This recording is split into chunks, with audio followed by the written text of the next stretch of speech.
Welcome to My Long Island TV. From Manhasset to Montauk, we have traveled our communities to bring you the following events. I'm your host, Waldo Cabrera. My Long Island TV starts now.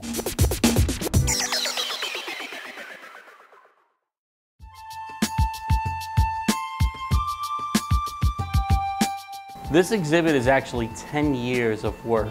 Deconstructing Pop is the title. I have always been artistic. Actually, my parents didn't want me to study art. You know, the typical be a lawyer, be a doctor, be a businessman.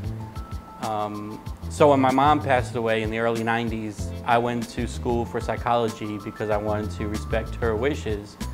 But after I got out of the Army, I really just wanted to live my life. And so I said to myself, you know, the only really thing that I love doing is art. So I went back to school to study art, and part of that was a program where we went to China and we visited a paper cutting factory. The way that I cut, the design, the way that I design, the way that I lay it out, the way that I layer it, all of that is traditional Asian style paper cutting. This is actually the first paper cutting I've ever done. I started this when I came back from China. Part of paper cutting for me was not just about talking about, you know, the deconstruction of pop, but also talking about my time in the military and reflecting on that. And so this flag has all the wars that make up America, from the beginning all the way until the current war in Iraq. This paper cutting is actually made up of 14 parts, the 13 stripes, and then the blue area for the stars. And if you look in this area, like, you'll see like the planes, the old bombers from World War II, you'll see the parachute, you'll see the North and South, you know, the war there. You'll see the World Trade Center here down at the bottom, which comes up into a nuclear bomb. You'll see tanks, you'll see helicopters from Vietnam. And some symbols represent 2 or 3 wars because of the time, but all these different combinations together represent all the different wars that make up America. These are my pop icon pieces, and I have Van Gogh, I have a samurai, I have Betty Boop, I have Frida Kahlo.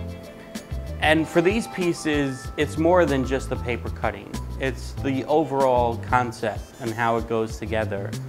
The Van Gogh, when I started working on him, I actually had to special order the blue paper so that I could match the color in the painting to the paper. And the blue is all one piece with the face cut out separately. The samurai is actually made of Japanese tissue paper because I wanted to add that tradition of Japanese art and folk art into the piece. The Frida piece I actually did out of a light velvet cloth paper. You can see her face through the shadow more than you can through the actual paper cutting. And that's done on purpose. So when a lot of people look at it and they see it, they're looking at the paper cutting, they're trying to figure out the paper cutting, and then all of a sudden they see the shadow and they go, oh wait, there's the image. So to me, that's very important, is that the shadow also plays an important part, bringing in that sculptural idea into the works.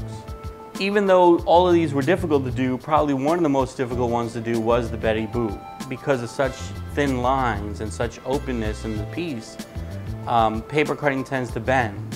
And so trying to keep it steady and trying to keep the form while I'm cutting it was very difficult. I have JFK, which I've done kind of like an American flag, and I have Chairman Mao, which I've done in the Chinese flag.